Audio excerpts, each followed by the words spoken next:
En güzel öksürüğü kesen doğal ilaç nasıl yapılır? Doğalından tut pekmezimiz var. Bir kaşık karabiberi içine koyuyorum. Zencefilim var. Şöyle 2-3 damla içine limonumu sıkıyorum. Antibiyotik olan sarımsağımızı da içine rendeliyorum.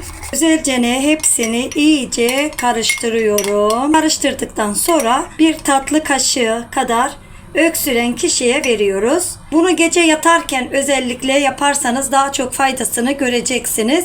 Üzerine de ılık su içeceksiniz ve yatacaksınız. Göreceksiniz şifanın kaynağını. Bu karışımı denemenizi tercih ederim. Yiyenlere afiyet olsun. Abone olup yorum yazmayı, beğeni yapmayı unutmayınız.